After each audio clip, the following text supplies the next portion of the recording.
Hi! So today I thought I would do Steph Bohrer's book recommendations tag. She posted it like 7 months ago, but it's never too late to talk about books. I'm doing it right now. So she basically just gives you a prompt and then you have to pick a book that you think corresponds with the prompt.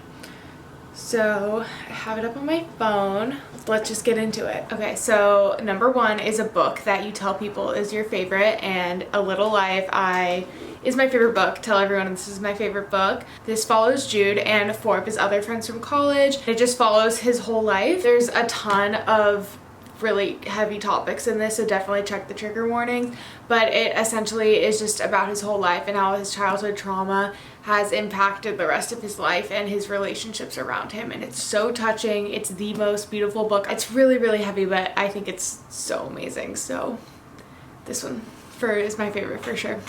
The second one is a book that is your guilty pleasure. So I wasn't gonna do anything for this because I was like, I don't feel guilty about anything that I read. But then I was like, the Harry Potter series, not because it's a children's book, but because the author is transphobic and we do not stand for that. So this is my guilty pleasure. Okay, the next one is a book that everyone loved, but you didn't. So I'm so sorry. I'm so sorry. I liked the idea of it and the plot, but her writing just isn't for me. I thought it was a little cheesy. That's all I'm gonna say. Not for me. A book that you read the fastest. Okay, I read The Last Thing He Told Me last summer in pretty much a day, I think, and I really liked it. It's just one of those books that you want to get to the end to know what happens. So it's about this girl and then her dad and his new wife, and the dad goes missing and leaves a note not to come looking after him, and they basically are trying to figure out why he disappeared, and they bond along the way. So yeah, it's definitely a page turner because you just want to know what happened to the dad and why the dad disappeared. So yeah, if you want a page turner, I would definitely recommend that. A book that deserves more hype. Homegoing. This deserves all the hype in the world. I feel like I will forever talk about this. It's one of my favorite books of all time. It's one of the most impressive, well-researched books I've ever read. I'm just gonna read the back first. Ghana, 18th century. 2 half-sisters are born into different villages, each unaware of each other. One will marry an Englishman and lead a life of comfort on the palatial rooms of the Cape Coast castle. The other will be captured in a raid on her village, imprisoned in the very same castle, and sold into slavery.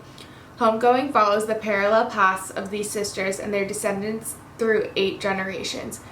From the Gold Coast to the plantations of Mississippi, from the American Civil War to Jazz Age Harlem. Okay, the author, I think it's Gyasi, I think that's how you say it. Her extraordinary novel illuminates slavery's troubled legacy, both for those who were taken and those who stayed, and shows how the memory of captivity has been inscribed on the soul of our nation. So she visited the Cape Coast Castle in Ghana and then was inspired to write this book. So as it said, it starts with 2 sisters, and then each chapter is a different person in their family lineage. And I didn't know much about the slave trade in Ghana, so this was really informative for me. I only knew what I had learned in high school about it in America. I hadn't learned like the beginning or the roots of it, so this was very informative.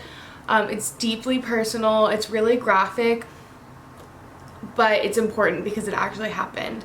And there are very personal stories in here about how slavery has impacted, Black people from until today pretty much. So yeah, it's really amazing. Definitely recommend it. Okay, so a book that is becoming a movie or TV show.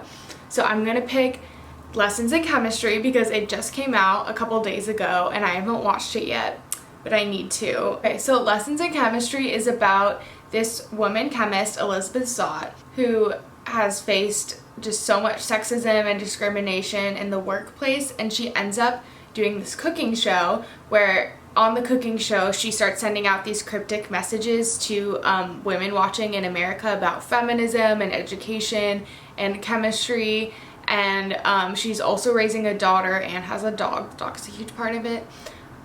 So yeah, it was a really good story. I really liked it.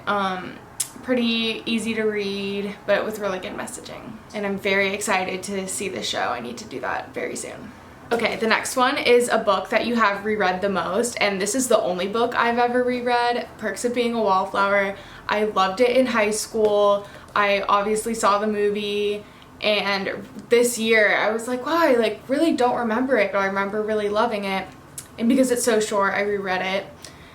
So yeah, I have to pick for this because I don't really reread books, but it's really good. If you don't know what it's about this kid Charlie just going through high school and experimenting, meeting new friends, and also coming to terms with like something really traumatic that happened to him. So yeah, the movie's amazing, so definitely read the book and watch the movie. Okay, the next one is a book from a genre that you don't typically read. So The Untethered Soul, I would say, I guess it's like a spiritual self-help book, which I don't read a lot. And I got the recommendation from someone on TikTok because she was reading out these passages that really spoke to me and I thought were really interesting. And it deals with mental health and anxiety. It was really helpful and made me think of anxiety in a completely different lens. If you feel like you need a spiritual self-help book, I really recommend this. I think it was great. Okay, so the next one is a book that deserves all of the hype it gets. And I think The Seven Husbands of Evelyn Hugo is well deserving of all of its praise. It just talks about so many important topics in here, and I just end up loving the characters. It just made me so emotional, and I was just so invested in it, and I loved it so much. Okay, the next one is a book you usually recommend when asked for a recommendation. So this one, I usually say Verity by Colleen Hoover, especially to someone that doesn't read a lot, because it's really fast-paced. It's like a sexy thriller. It's about this woman who is given a task to complete an author's book because that author was sick and was in a coma, and then the girl goes and lives in their house, and it's like a romance between her and like the woman's husband, and then just, you know, weird things start happening in the house. So it's, you know, you want to keep flipping through and like seeing what's happening. So if you haven't read that yet and you need a fast, easy book, you should definitely pick that one up. It was really good. The ending is really crazy, makes you think a lot. There's a whole debate about the ending, which I really like. Okay, a book that has your favorite characters. I'm gonna have to go with The Hunger Games. I think part of this is because the movie adaptation was done so well, so you just, you know, each time you watch the movies again and again, I just get like love the characters even more. And I feel like you end up liking the characters more once you realize why they are how they are. Like Haymitch, you know, why he drinks all the time because of his trauma with the games and how the Capitol killed his family. That's just literally my favorite series of all time, so it's gonna have my favorite characters. Katniss is my queen. A book that you wish you could live in. So I'm gonna say Daisy Jones and the Six, because I wish I could see them live. Living in LA in the 60s and 70s and being in that music scene, who wouldn't want that? You know? That would be my dream. A book you thought you would hate but ended up loving. So I don't really buy or read books that I think I'm gonna hate. But I think one I was unsure about because I hadn't read anything like it before is My Year of Rest and Relaxation. Also because before I had read it, I had heard how horrible the main character was, which makes a lot of people not like the book. But I loved it. I loved psychoanalyzing her. Like, she was just crazy, and I was just, you know, trying to figure out why she is the way that she is. The narrator doesn't have a name, and she basically takes a year off to sleep, so she takes like all these drugs, and it's about her just like laying in her apartment in a obviously insanely depressive episode, and she like blacks out all the time because she's like taking all these drugs, and she like would go out and like do things, like come back and not remember them. So most of it is just her internal monologue, which I just thought was fascinating to read. What I liked about it so much was how the author could create a character that was like that awful and complex. Yeah, it was good. A book that made you cry. The Song of Achilles. I bawled my eyes out at this. It's so sad. I'm gonna read the back as a summary because I read it a really long time ago. Achilles, the best of all the Greeks, son of the cruel sea goddess Thetis, and legendary King Peleus, is strong, swift, and beautiful, irresistible to all who meet him. Patroclus is an awkward young prince, exiled from his homeland after an act of shocking violence. Brought together by chance, they forge an inseparable bond, despite risking the god's wrath. They are trained by the centaur Chiron in the acts of war and medicine, but when the word comes that Helen of Sparta has been kidnapped, all the heroes of Greece are called upon to lay siege to Troy in her name. Seduced by the promise of a glorious destiny, Achilles joins their cause, and torn between love and fear for his friend, Patroclus follows. Little do they know that the cruel fates will test them both as never before and demand a terrible sacrifice.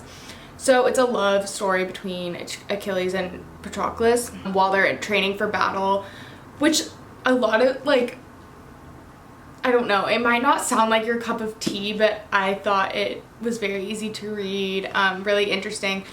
Not something I normally read. I like historical fiction, but not really Greek fiction like this. I think they should replace the Odyssey with this in school.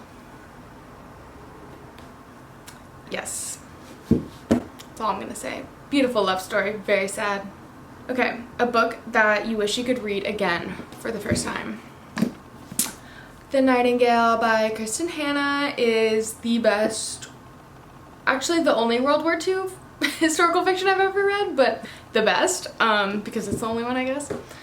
But I recommended this to all of my friends during lockdown in 2020 when we were living together in college, and I would watch all of them reading it and their reactions, and just like we would all read together and like watching them crying. So I was always just like, oh, I'm so jealous that you're reading this for the first time.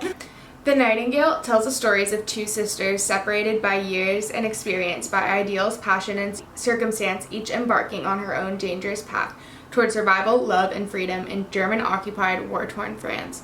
A heartbreakingly beautiful novel that celebrates the resilience of human spirit and the durability of women. It's a novel for everyone, a novel for a lifetime. So it's about two sisters, and then, I don't know if this is giving it away, but one of them ends up, actually, yeah, it is. I think that's a huge secret in the book, so I'm not gonna say it. I feel like I'm not summarizing it well, but I don't want to spoil it for anyone. So it's amazing. It's one of my favorite books of all time.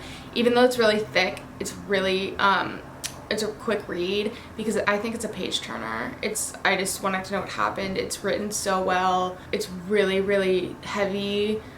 If you like historical fiction or even World War II historical fiction movies, then you for sure will like this. It's like one of my favorite stories ever. So that's it for the book tag. Thanks for watching. Bye!